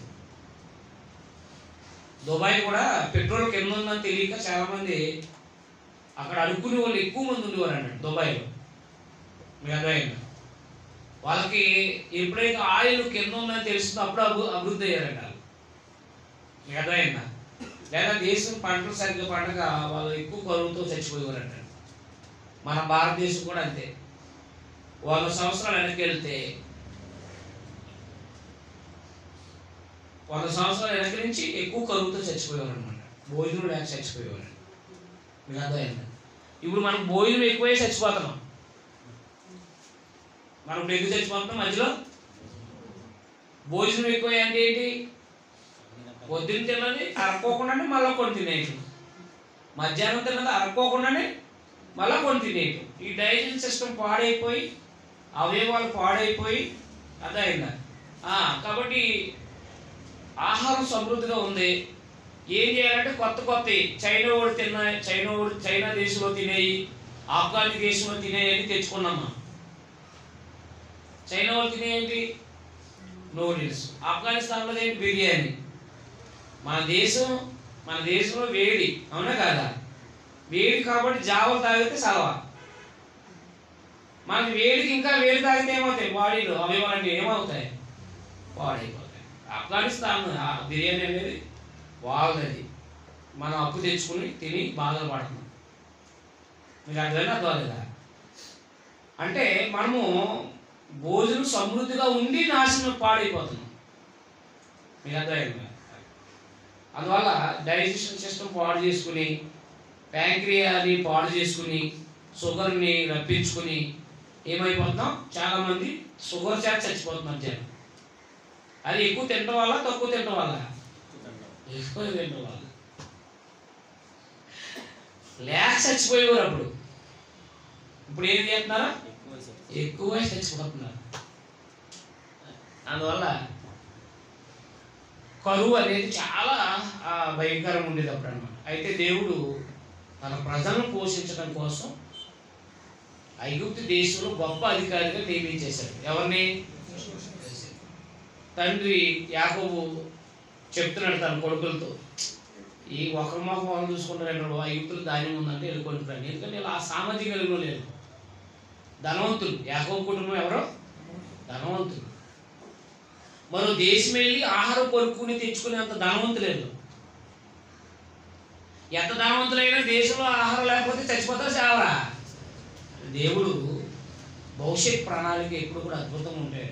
అందుకే మన జీవితాల్లో కూడా కొన్ని సంఘటనలు ఆశ్చర్యంగాను అద్భుతంగాను కనబడుతూ ఉంటాయి. అర్థమవుతుందా? అందుకని ఎప్పుడు కూడా మనం దేవుడిని ప్రశ్నించకూడదు, దేవునికి వ్యతిరేకంగా మనం మాట్లాడకూడదు. భవిష్యత్తు ఏమైందో నాయన మీ చిత్తానుసారంగా జరిగించండి, భవిష్యత్తు ఏమైందో మీ చిత్తానుసారంగా జరిగించడం మా ఎడల అని చెప్పేసి ఆయన జ్ఞాపకం చేసుకోవాలన్న. అలాగా భవిష్యత్తులో జరగబోయే విషయాన్ని దేవుడు తెలుసు కాబట్టి దేవుడు ఐగుప్తు దేశంలో ఫరో ఎదుట యోసేపుని హెచ్చరించడం, వీళ్ళు ఐగుప్తు ధాన్యాన్ని కొనుక్కు రావడం జరిగింది అన్నమాట. చూడండి 11-12 వచనం, క్షమించి 6వ వచనం. అప్పుడు యోసేపు ఆ దేశం అంతా అధికారి వీళ్ళు ధాన్యం కొనడానికి వచ్చారు. ఎక్కడికి? ఐగుప్తు దేశానికి. కరువు కానాను దేశంలో ఉండే కనుక ధాన్యం కొని వచ్చి వారితో ఇశ్రాయేల్ కుమారులు వచ్చారు. అప్పుడు యోసేపు ఆ దేశం అంతా అధికారి అయినాడు. అతడే ఆ దేశ ప్రజలందరికీ ధాన్యం అమ్ముకొని చేయవాడు కనుక యోసేపు సహోదరులు వచ్చి ముఖములు నేల మోపి అతనికి వందనం చేశారు. అండర్లైన్ చేయండి. ఏం చేశారంట? ముఖాలు నేల మోపి ఏం చేశారంట? నెరవేరిందా కళ? 30 రాజ్యాల కన్నా ఏమైంది? మీ పనులు 11 పనులు 12 నాకు నమస్కారం చేసి అని చెప్పాడు. 11 నక్షత్రాలు సూర్యచంద్రులు ఇద్దరు కూడా నాకు నమస్కారం చేశారు. ఆ కళ భావం ఇక్కడ నెరవేరింది. వచ్చి వాళ్ళు నమస్కారం చేశారు. ఈయన గుర్తుపట్టాడు, వాళ్ళు గుర్తుపట్టలేదు. ఎవరు గుర్తుపట్టారు? యోసేపు గుర్తుపట్టాడు. కానీ ఎందుకంటే వాళ్ళందరూ వరుస క్రమంలో ఉన్నారన్నమాట. 11 మంది 11 మంది కాదు 10 మంది వచ్చి ఉంటారు. ఒక ఆయన వదిలేశారు, బెన్యామీని వదిలేసి వచ్చారు. వీళ్ళు 10 మంది అలా వరుసకున్నారు. వచ్చి నమస్కారం చేయకుండా ఇది వెళ్ళిపోయింది, మా ఊళ్ళో. అవునా కాదా? అప్పుడు ఆయన చూడండి ఏమన్నారు, 13వ వచనం. అందుకు వారు, నీకు అవసరమైన మేము 12 మంది సహోదరులు, కనాను దేశంలో ఉన్న ఒక్క మనుషుల కుమారులు, ఇదిగో కనిష్ఠుడు నేను మా తండ్రి వద్ద ఉన్నాడు, ఒకడు లేడని ఉత్తరం ఇచ్చారు. లేడంటే వీళ్ళు అమ్మేయాలని చెప్పలేదు కదా. మేము 12 మంది, ఒకడేమి తండ్రి దగ్గర ఉన్నాడు, ఒకడేమి లేడు అన్నారు. అయితే ఏసేపు మీరు వేగువారు నేను మీతో చెప్పిన మాట నిజమే అన్నాడు. అంతే. అప్పుడు వాళ్ళందరినీ కూడా ఏం చేశాడంటే ఆయన ధాన్యం ఇచ్చి పంపించేశాడు అన్నమాట. చూడండి అక్కడ 20వ వచనం. వారు తాము కొనిన ధాన్యమును తమ గాడిదల మీద ఎక్కించుకొని అక్కడ నుండి వెళ్ళిపోయారు. అయితే వారు దిగిన చోట ఒకరు తన గాడిద మేత పెట్టుకుని గోను విప్పినప్పుడు తన రోకలు కనబడింది. అవి అతను గోను ముద్రలు ఉన్నాయి. ఎవరు గోనులో వాళ్ళు రోకలు కొమ్మరించి పెట్టేసి పంపించేయాలి అన్నమాట. అప్పుడు వీళ్ళందరూ కూడా మళ్ళీ తిరిగి వచ్చేసారు. 12వ వచనం చూడండి. 12 మంది సహోదరులు, ఒక తండ్రి కుమారులు ఒకరు లేరు, మా తమ్ముడు కానాను దేశంలో తండ్రి అవుతున్నాడని చెప్పాం. అందుకు ఆ దేశ ప్రభు మమ్మల్ని చూసి మీరు యథార్థవంతులని దీని వాళ్ళు తెలుసుకుందరు. మీ సహోదరులు ఒకరిని అర్థం విడిచిపెట్టి మీ కుటుంబాన్ని కలుగు తిన్నట్టు దాన్ని తీసుకుని పోయి నా అర్థకు ఆ చిన్నవాడిని తోడుకుంటారంటే అప్పుడు మీరు యథార్థవంతులే కానీ వేగుల వారు కానీ తెలుసుకుని మీ సహోదరుని మీకు అప్పగించదని అప్పుడు మీరు దేశంలో వ్యాపారం చేసుకోవచ్చని చెప్పారు. వారు తమ గోనెలు కుమ్మరించినప్పుడు ఎవరు రోకలు వారి మూట వారి గోనెలో ఉన్నాయి. వారి తండ్రి ఆ రోకలు మూటలు చూసి భయపడ్డారు. అప్పుడు వారి తండ్రి అయిన యాకోబు వారిని చూసి మీరు నన్ను పుత్రహీనుడిగా చేస్తున్నారు, యోసేపు లేడు, సిమ్యోను లేడు, మీరు బెన్యామీను కూడా తీసుకుని పోదురు, ఇవన్నీ నాకు ప్రతికూలంగా ఉండమని వారితో చెప్పారు అన్నమాట. అందువల్ల 42వ అధ్యాయంలో యోసేపు అన్నదమ్ములు యోసేపు వందనం చేయట, తర్వాత వారి ధాన్యాన్ని మళ్ళీ కానాను దేశానికి తీసుకెళ్ళుట అనేది 42వ అధ్యాయంలో సారాంశం అన్నమాట. యోసేపు అన్నదమ్ముడు యోసేపుకు నమస్కరించుట, ఐగుప్తులో ధాన్యాన్ని కొనుక్కుని కానాను దేశానికి తీసుకుని వెళ్ళుట. 43వ అధ్యాయంలో మళ్ళీ ధాన్యం పట్టుకెళ్ళినంత అయిపోయింది. అర్థమైందా? ధాన్యం పట్టుకెళ్ళినంత అయిపోయింది. మాట్లాడండి. సుమారుగా వాళ్ళు ఎంతమంది కుటుంబం అంతా 65 మంది 75 మంది మొత్తం వీళ్ళతో పాటు యోసేపుతో పాటు 65 మంది ఒక పూట భోజనానికి ఎంత ధాన్యం ఉడుకుతుందో మీరు గమనించండి అంతే. అవునా? పూట భోజనం 65 మంది అర్థమైందా? అందువల్ల ఒక 65-70 మందికి ఒక పూట భోజనం ఎంత ధాన్యం ఎన్ని బస్తాల ధాన్యం వచ్చినా కొన్ని నెలలు ఏమైపోద్ది? అయిపోద్ది అన్నమాట. అయిపోయిన తర్వాత మళ్ళీ యాభై ఇవ్వమన్నాడు, వెళ్ళి తీసుకురండి అన్నాడు. వెళ్ళి తీసుకురమ్మన్నా మంచిదే, మాకు కూడా యోసేపుని పంపించు, యోసేపు అని క్షమించి బెన్యామీని పంపించు, ఆయన వస్తేనే నీకు ధాన్యం ఇస్తామని చెప్పారని చెప్పేసి ఏం చెప్తే, నాకేంట్రా బాబు ఈ బాధ కలిగించారని చెప్పేసి ఆయన ఎవరో యాకోబు ఏంట్రా బాబు ఈ బాధ అని చెప్పేసి ఆయన అంటే, ఆయన పంపకపోతే మేము ఏమి వెళ్ళమని చెప్పారు. ఏమో మొత్తం మీద వాళ్ళందరూ కూడా వచ్చేసారు. మళ్ళీ 43 అధ్యాయంలో మళ్ళా ఆ యోసేపు దగ్గరికి వచ్చారు, ఐగుప్తు దేశానికి వచ్చారు. 15 వచ్చారు. ఆ మనుషులు ఆ కానుకలు తీసుకుని చేతిలో రెట్టింపు రూపంలో తమ వెంట బెన్యామీని తీసుకుని లేచి ఐగుప్తుని వెళ్ళి యోసేపు ఎదుట నిలిచారు. యోసేపు వారితో ఉన్న బెన్యామీని చూసి తన గృహ నివాసంతో ఈ మనుషులు ఇంటికి తీసుకుని పోయి ఒక వేటను కోసి వంట సిద్ధం చేయొచ్చు, మధ్యాహ్నం ఈ మనుషులు నాతో కూడా భోజనం చేయదని చెప్పాడు. యోసేపు చెప్పినట్టు అతను చేసి మనుషులు యోసేపు ఇంటికి తీసుకుని పోయాడు. ఆ మనుషులు యోసేపు ఇంటికి రప్పింపబడినందున వారు భయపడి మొదట మన కోనెల్లో తిరిగి పట్టబడిన రోకల నిమిత్తం అతను మన మీద అకస్మాత్తుగా వచ్చి మీద పడి మనం దాసులుగా చేరపట్టి మన గాడులు తీసుకుంటూ లోపల తెప్పించునని అనుకున్నారు. మొత్తం మీద గోను నిప్పి ఇలా ఉన్నాయని చెప్పారు. భోజనం పెట్టారు. మధ్యాహ్నం వచ్చాడు ఆయన, భోజనం పెట్టించాడు. భోజనం పెట్టిన తర్వాత భోజనం చేశారు. భోజనం చేసిన తర్వాత మళ్ళా 44 అధ్యాయంలో మళ్ళా 44 అధ్యాయము 3వ వచనం, తెల్లవారినప్పుడు ఆ మనుషులు తమ గాడిదతో కూడా పంపివేయబడింది. వారు ఆ పట్టణం నుండి బయలుదేరి ఎంతో దూరం వెళ్ళకొనుకు యోసేపు తన గృహ నిర్వాహకం చూసి లేచి ఆ మనుషులు వెంట వెళ్ళి వారిని కలుసుకుని, మీరు మేలుకు కీడు చేయనేలా, దేనితో నా ప్రభు పాపం చేయను, దేనివల్ల అతను శకునాలు చూసిన అది ఇదే కదా, మీరు చేయడం వల్ల కానీ పని చేస్తారని వారితో చెప్పినాను. అప్పుడు వారు కలుసుకుని ఆ మాట వారితో చెప్పినప్పుడు వారు ప్రభు ఇట్లా మాట్లాడాలా అని చెప్పారు. అంటే వెండికి నోటి ఇలా దానిలో మూటలో పెట్టేయాడు. మీకు అర్థమైందా? పెట్టి గృహణాలకు వెనకాల వెళ్ళి ఏంటి మీకు భోజనం పెడితే ఆ భోజనం గిన్నెట్టుకు వెళ్ళిపోయారు ఏంటి అని చెప్పేసి అంటే వెళ్తే ఏమో పరిస్థితులన్నీ తారుమారు అయిపోయాయి. అదైనా అప్పుడు ఏం జరిగిందో చూడండి ఒకసారి. ఏంటి పని అని చెప్పేస్తే బెన్యామీన్ నా దగ్గర అంటాడు ఆయన. ఏలేమంటారు 44:20 చూడండి.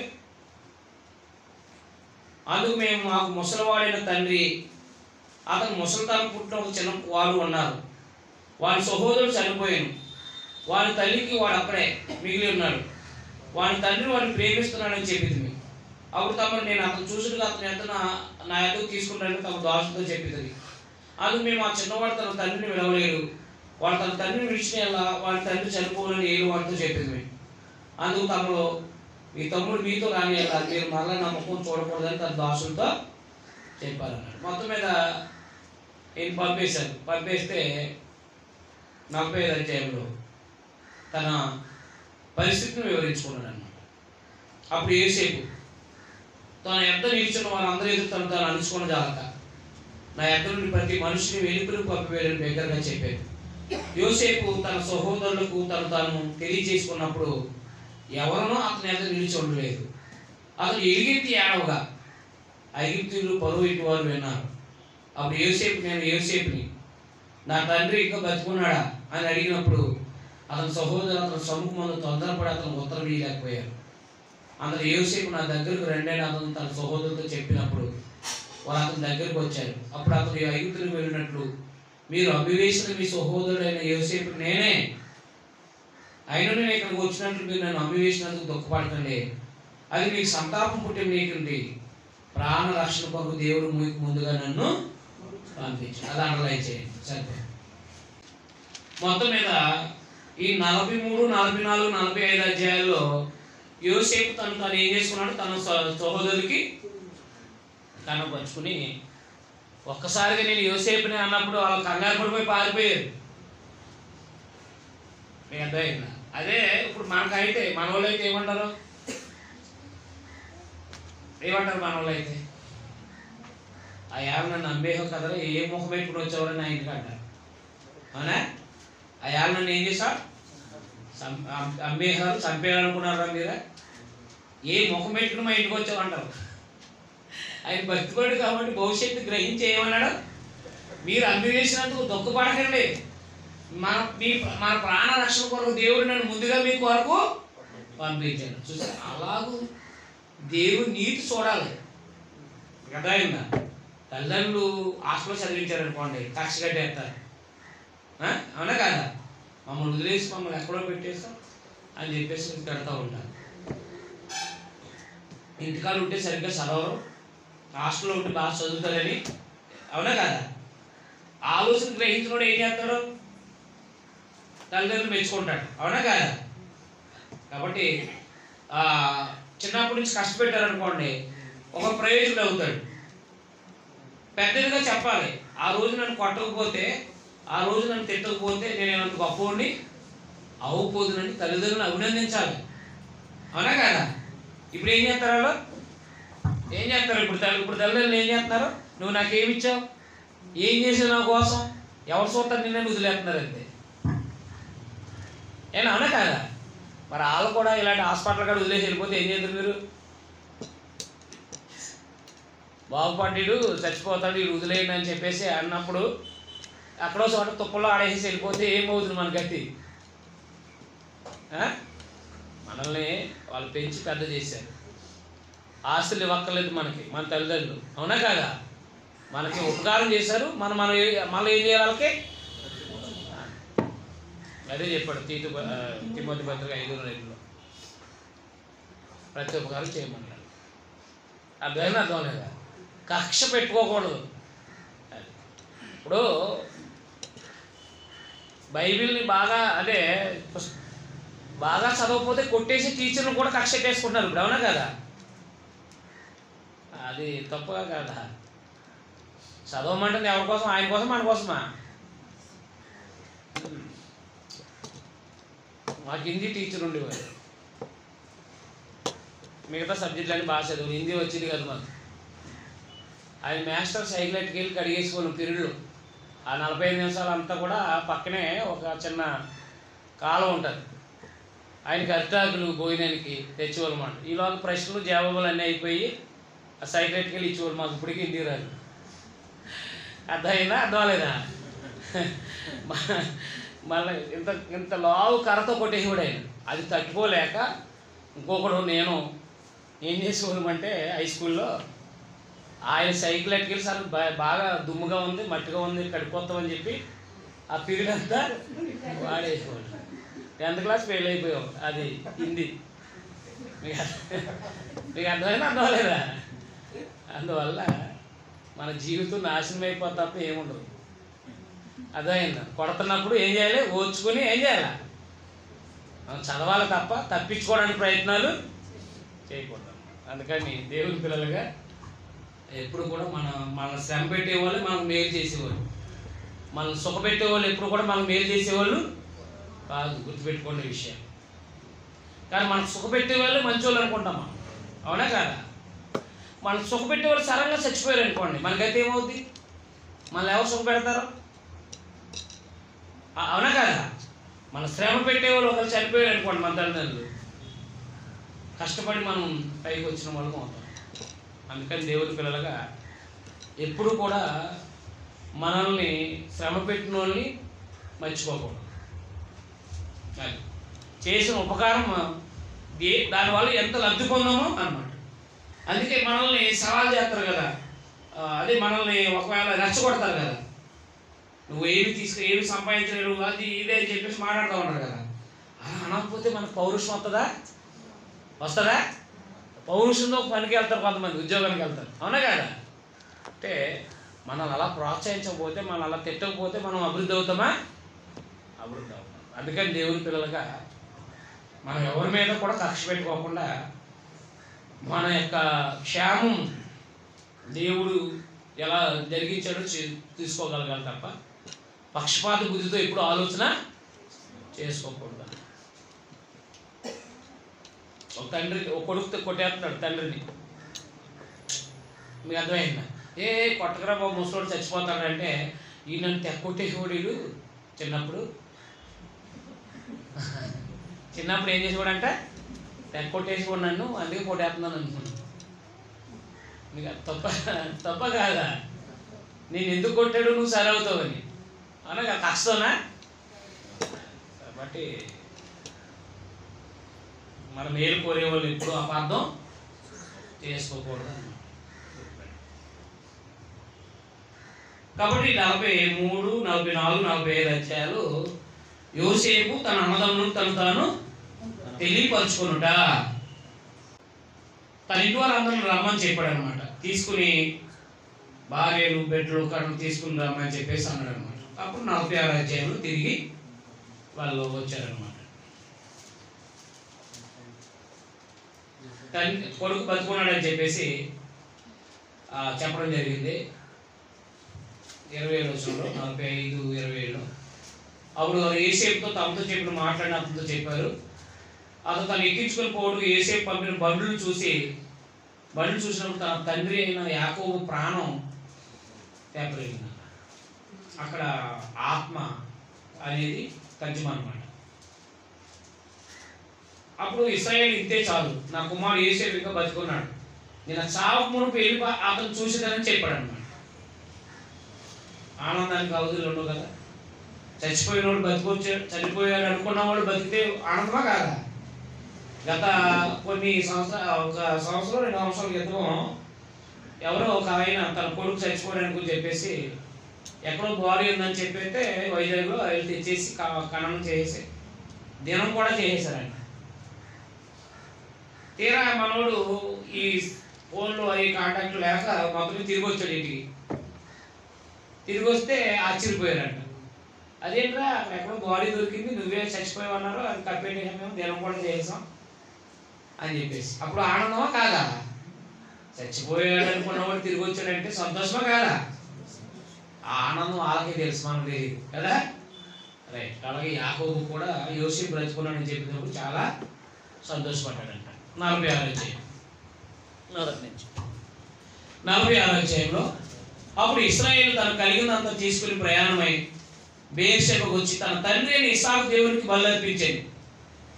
అప్పుడు రాత్రి దర్శనంలో దేవుడు యాకోబు అని ఇశ్రాయేలు పిలిచింది. అందుకు అతను చిత్తం ప్రభువా అని, ఆయన నేనే దేవుడును, నీ తండ్రి దేవుడును, ఐగుప్తు వెళ్ళుటకు భయపడకు, ఐగుప్తు వెళ్ళడానికి భయపడు, అక్కడ నేను గొప్ప జనముగా దేవుడు యాకోబుతో మాట్లాడి చెప్పాడు అనమాట. ఐగుప్తుకి వెళ్ళడానికి భయపడద్దు అని చెప్పేసి గొప్ప జనంగా చేస్తానన్నారు అనమాట. కాబట్టి ఇశ్రాయేలు 430 సంవత్సరాలు ఐగుప్తులు ఉన్నారు కదా. ఎలా వచ్చారు? ఇశ్రాయేలు నిర్మాకాండంలో 430 ఏళ్ళు ఇశ్రాయేలు బానిసలుగా ఉన్నారు కదా. మరి వీళ్ళు ఐగుప్తుకి ఎలా వచ్చారో ఆదికాండం చెప్తుంది, అవునా కదా? ఇదిగో ఇలా యోసేపు అమ్మివేయబడి అభివృద్ధి పరచబడి ఆ తర్వాత ఐగుప్తులోకి తేబడ్డారనమాట.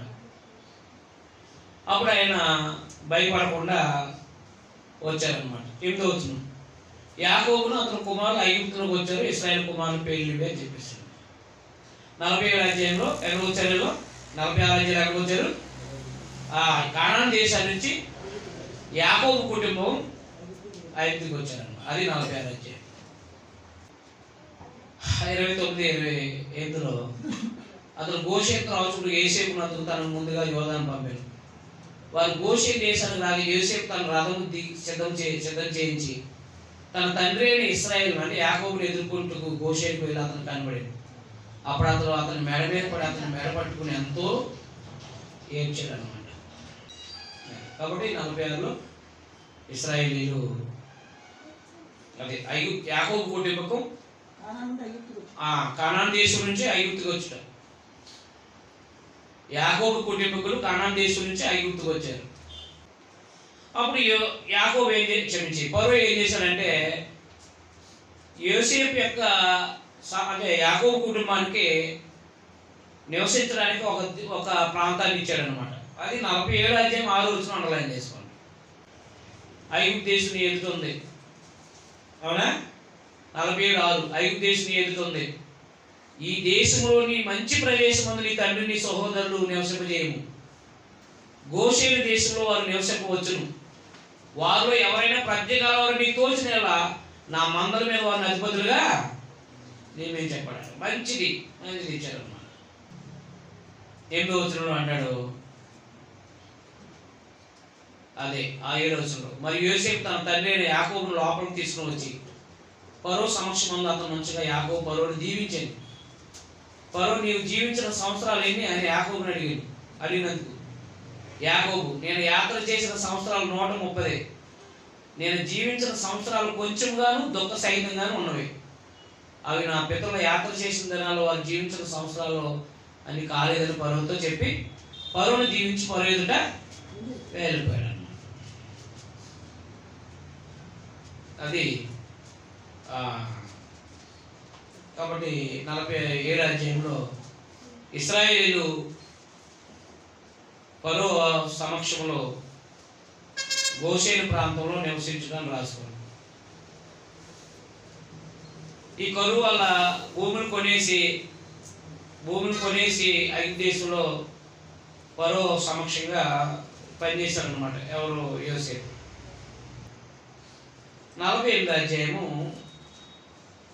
ఈ 12 గోత్రాలు ఎలా వచ్చినాయో 13 గోత్రాలు ఎలా వచ్చినాయో చెప్తాడు. యాకోబుకి ఎంతమంది? 12 మంది కదా, 12 గోత్రాలు. కానీ లేవి గోత్రాన్ని తీసేయగా మళ్ళా 12 ఉంటాయి.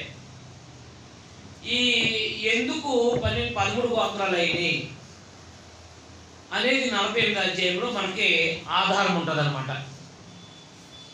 మీకు అర్థమైందా?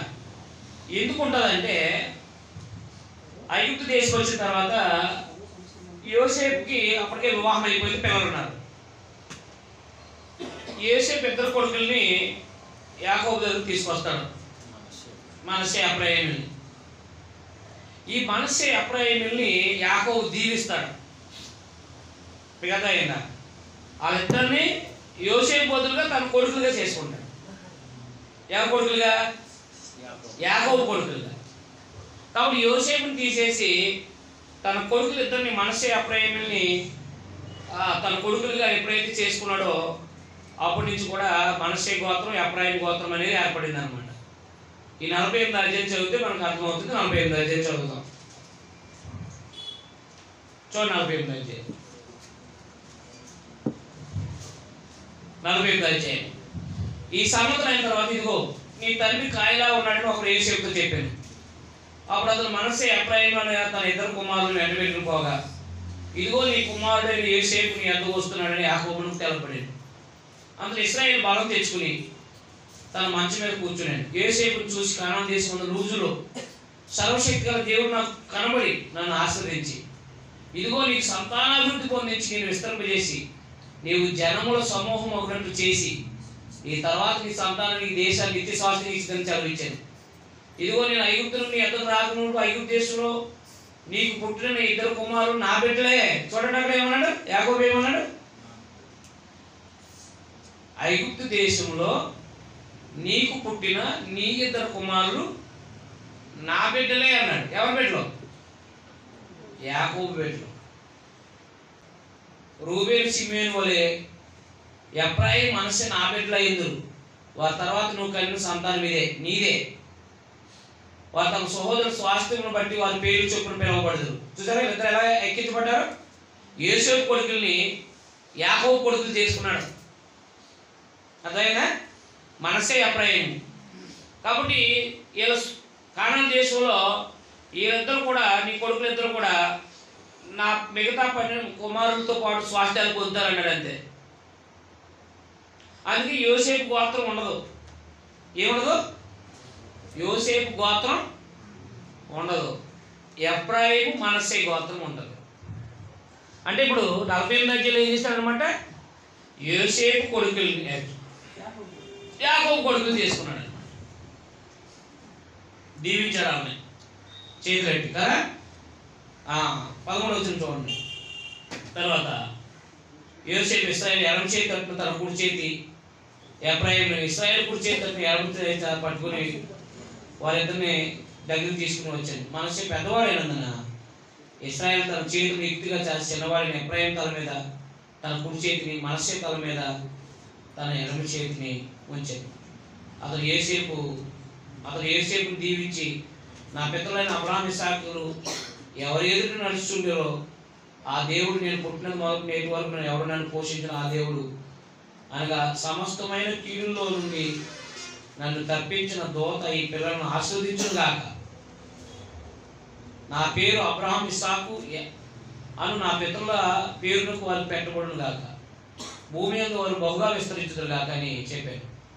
యోసేపు ఎఫ్రాయిము తల మీద తన తండ్రి కుడి చేయి పెట్టి చూసినప్పుడు అది అతనికి ఇష్టం లేకపోయింది కనుక అతను మనస్సే తల మీద పెట్టించాలని తన తండ్రి చెయ్యి ఎఫ్రాయిము తల మీద ఉండి ఎత్తి, నా తండ్రి అట్లు కాదు, ఇతడే పెద్దవాడు, నీ కుడి చేయి ఇతని మీద తల మీద పెట్టమని చెప్పాడన్నమాట. అయినా తన తండ్రి ఒప్పక, అది నాకు తెలియను, నా కుమార అది నాకు తెలియను, ఇతరును ఒక జన్మ సమూహమై గొప్పవాడవును కానీ ఇతని తమ్ముడు ఇతని కంటే గొప్పవాడవుతాడు. అలాగున యోసేపు ఇద్దరు కొడుకుల్ని గోత్రకర్తలుగా చేశాడు. మరి ఈ విషయం 48 అధ్యాయం చదవకపోతే ఈ మనస్సు ఎఫ్రాయిము యోసేపు కొడుకులు గోత్రకర్తలుగా అయ్యారని ఎలా తెలుస్తుంది? అప్పుడు 49లో ఈ 12 గోత్రాలని దీవించాడు అనమాట. 49 యాకోబు తన కుమారుని పిలిపించి ఇట్లా, నేను మీరు కూడి రండి, అంత్య దినములో మీకు సమీపబో సంగతులు మీకు తెలియజేసినాను. యాకోబు కుమారులారా కూడి వచ్చి ఆలకించండి, మీ తండ్రి ఇశ్రాయేలు మాట వినండి. రూబేను నువ్వు నా పెద్ద కుమారుడు, నా శక్తి, నా బలం యొక్క ప్రథమ ఫలం, ఔన్నత్యాశానికి బలాత్సయం నీవే. నేల వలె చంచలమైన వశ్యం పొందవు, నీ తండ్రి మంచం మీదకి ఎక్కితివి. ఈయన తన దాసి అయిన దాంతో పోయాడు అనమాట. అందుకు ఆయన ప్రథమ స్థానం యేసు ప్రభు రూబేను గోత్రంలోంచి రాకుండా యోధా గోత్రంలోంచి తెచ్చాడు. దాన్ని అపవిత్రం చేసాం. అతను నా మంచం మీదకి ఎక్కాను, సిమ్యోను లేవని వారు సహోదరులు, వారి ఖడ్గాలు బలత్కార ఆయుధాలు అని చెప్పేసి అలాగున వాళ్ళని దీవించాడు అనమాట. 10వ వచనంలో యోధా 8, 9, 10 వచనాలు. యోధా నీ సహోదరుడు నిన్ను స్తుతించెదరు, నీ చెయ్యి నీ శత్రువుల మీద ఉండు, నీ తండ్రి కుమారుని ఎదురు సాగిలపడదురు. యోధా కొదం సింహం, ఎవరైనా ప్రభువైన యేసుక్రీస్తు వారు. ప్రకటన 5 అధ్యాయాలు చెప్పాడు కదా, యోధా గోత్రపు సింహం అన్నాడు. యేసుక్రీస్తు వారు యోధా గోత్రం నుంచి వస్తారని చెప్పాడు అన్నమాట. అలాగున ఈ గోత్రకర్తలన్నింటినీ కూడా ఎవరు దీవెని చెప్పిన వాళ్ళు దీవించేసాడు. 28వ వచనం అండర్లైన్ చేసుకోండి. ఇవన్నీ ఇశ్రాయేలు 12 గోత్రాలు వారి తండ్రి వారిని దీవిస్తూ వారితో చెప్పినది ఇదే. ఎవరు దీవెని చెప్పిన వారిని దీవించారు. ప్రవక్త కాదు, మరి యాకోబు కూడా ఎవరు ప్రవక్త కాబట్టి ఎవరు దీవెని చెప్పిన వారిని దీవించేశాడంటారు. ఎవరు దీవెని చెప్పినా వారిని దీవించేశాడంటారు.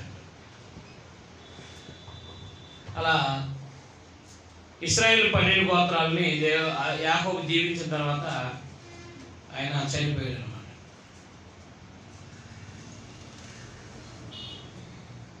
ముప్పై 33లో యాకోబు తన కుమారుడు ఆజ్ఞాపించి చాలించి మంచం మీద తన కాలు ముడుచుకుని ప్రాణం విడిచి తన స్వజనం ఎదుకు చేర్చబడాను. కాబట్టి 12 గోత్రాలను దీవించడం, యేసుక్రీస్తు వారు యోధా గోత్రంలో వస్తారని చెప్పేసి చెప్పడం, ఇవి 49వ అధ్యాయంలో ఉన్నాయన్నమాట. 49వ అధ్యాయంలో ఉన్నాయన్నమాట. 50వ అధ్యాయము యాకోబుని కానాను దేశంలో సమాధి చేయించారు. యోసేపు తన తండ్రి ముఖం మీద పడి అతను గూర్చి ఏడ్చి అతను ముద్దు పెట్టుకున్నాడు. తర్వాత యోసేపు సుగంధ ద్రవ్యాలతో తన తండ్రి శవాన్ని సిద్ధపరచవాలని తన దాసులైన వైద్యులకు ఆజ్ఞాపించి ఆజ్ఞాపించిన ఆ వైద్యులు ఇశ్రాయేలు సుగంధ ద్రవ్యాలతో సిద్ధపరిచారు. సుగంధ ద్రవ్యాలతో సిద్ధపరచబడి వారి కొరకు దినాలు సంపూర్ణమైన అతని కొరకు 40 దినాలు సంపూర్ణమయ్యాయి. అతని గురించి ఐగుప్తులు 70 దినాలు అంగలార్చారు. అలాగన ఈ తండ్రి శవాన్ని భద్రపరిచి ఏం చేశారంటే కానాను దేశాన్ని తీసుకెళ్ళి అక్కడ ఆయన సమాధి చేశారు. 14 వచనం చూడండి. యోసేపు తన తండ్రిని పాతిపెట్టిన తర్వాత అతను అతని సహోదరులు అతని తండ్రిని పాతిపెట్టి వెళ్ళిన వారందరూ తిరిగి ఐగుప్తుకు వచ్చారన్నమాట. చూసారా, రాజకీయంగా అంటే ఆయన ప్రభుత్వ అధికారి కాబట్టి ఆయన తన తండ్రిని తీసుకుని ఐగుప్తు దేశం నుంచి కానాను దేశానికి వచ్చి కప్పెట్టి మళ్ళా తిరిగి ఐగుప్తు దేశానికి వెళ్ళిపోయారు. వెళ్ళిపోయిన తర్వాత యోసేపు సహోదరులు తమ తండ్రి ముత్తుపోతులు చూసి ఒకవేళ యోసేపు మనల్ని పగబట్టి మనం అతను కీడు చేసిన దాన్ని బట్టి మన కీడు చేస్తామని అనుకుని యోసేపుని ఇలాగ వర్తమానం పంపారు. ఈ తండ్రి తను చావకు మునుపు ఆజ్ఞాపించింది ఏమనగా, మీరు యోసేపుతో నీ సహోదరులు నీకు కీడు చేశారు కనుక దయచేసి వారి అపరాధాలు వారి పాపాలు క్షమించమని అంతా చెప్పాను. కాబట్టి దయచేసి నీ తండ్రి దేవుని దాసులు అపరాధములు క్షమించుమన్నది. వారు యోసేపు ఇలా చెప్పుడు చూడగా ఏడ్చాడు. అలా ఏడ్చితే ఆయన కూడా వాళ్ళు మొత్తం మీద ఐగుప్తులో నివసించారు. అయితే యోసేపు కూడా మరణించాడు. ఎప్పుడు దాకా ఉన్నాడు? 22 వచ్చిన చూడండి. యోసేపు అతని తండ్రి కుటుంబాలను ఐగుప్తులో నివసించారు. యోసేపు 110 సంవత్సరాలు బ్రతికేను. యోసేపు ఎఫ్రాయిము యొక్క 3వ తరం పిల్లలను చూశాను. మరి మనష్షే కుమారుడైన మాకీరు నాకు కుమారు పుట్టి యోసేపు ఒడిలో ఉంచబడింది. యోసేపు తన సహోదరులు చూసి, నేను చనిపోతున్నాను, దేవుడు నిశ్చయంగా మిమ్మల్ని చూడవచ్చి ఈ దేశం నుండి తాను అబ్రహాము ఇస్సాకు యాకోబులతో ప్రమాణం చేసి ఇచ్చిన దేశానికి అనగా కానాను దేశానికి మిమ్మల్ని తీసుకుని పోవునని చెప్పాను. మరి యోసేపు, దేవుడు నిశ్చయంగా మిమ్మల్ని చూడవచ్చును, అప్పుడు మీరు నా ఎముకలను ఇక్కడ నుండి తీసుకుని పోవాలని చెప్పి ఇశ్రాయేలు కుమార్తె చేత ప్రమాణం చేయించుకొని యోసేపు 110 సంవత్సరాలు గలవాడే మృతి పొందెను. వారు సుగంధ ద్రవ్యాలతో అతని శవాన్ని సిద్ధపరిచి ఐగుప్తు దేశంలో ఒక పెట్టెలో ఉంచారన్నమాట. అదైనా అది విషయం. కాబట్టి ఆదికాండం యోసేపు మరణంతో ముగించింది అన్నమాట. యోసేపు మరణంతో ముగించింది. అందువల్ల సృష్టి ఎలా సృజించబడిందో మనకి మొదటి అధ్యాయంలో ఉంది. మానవుడు ఎలా సృజించబడ్డాడో 2వ అధ్యాయం ఉంది. మానవుడు ఎలా పాపం చేశాడో 3వ అధ్యాయం ఉంది. మానవుడు చేసిన పాపానికి ఎలా విమోచించాలో అదే 3వ అధ్యాయం 15 వచనంలో స్త్రీ సంతానం ద్వారా మన యేసు ప్రభు ద్వారా పాపాలు క్షమిస్తానని చెప్పేసి అపవాదిని అనగదొక్కుతానని చెప్పేసి చెప్పడం జరిగింది. 4-5 అధ్యాయాల్లో అది కయీను సంతానం సేతు సంతానం విస్తరించింది. వారు భక్తిహీనులు భక్తిపరులు వివాహాలు చేసుకుని చెడిపోయారు. దేవుడు జలప్రలయం ద్వారా భక్తిహీనులు అందరిని ఏం చేశాడు? నాశనం చేశాడు. యాకోబు తర్వాత నోవహు కుటుంబాన్ని రక్షించి నోవహు కుటుంబాన్ని మళ్ళా ప్రపంచమంతా విస్తరించేలా చేశాడు. అలా చేయడం ద్వారా అనేక దేశాలు ఏర్పడ్డాయి. అదైనా ఆ దేశాల నుంచి అబ్రహామును పిలుచుకున్నాడు. అబ్రహామును పిలిచి దేవుడు ఆయనకు ఒక కుమారుని ఇచ్చాడు, ఇస్సాకుని. ఆ ఇస్సాకుని కూడా దేవుడు దీవించాడు. ఆ ఇస్సాకుకి యాకోబు పుట్టాడు. యాకోబుకి 12 మంది పుట్టారు. ఆ 12 మంది సంతానంలో యోధా గోత్రంలో యేసుప్రభు పుడతారని చెప్పేసి ఆదికాండం మనకి తెలియపరిచినారు. అది అందువల్ల మనం ఆదికాండాన్ని ముగించుకోగలిగాం. ఏదైనా డౌట్లు ఉంటే అడగండి. అది యోగ గ్రంథం మీకు పరిచయం చేస్తాను.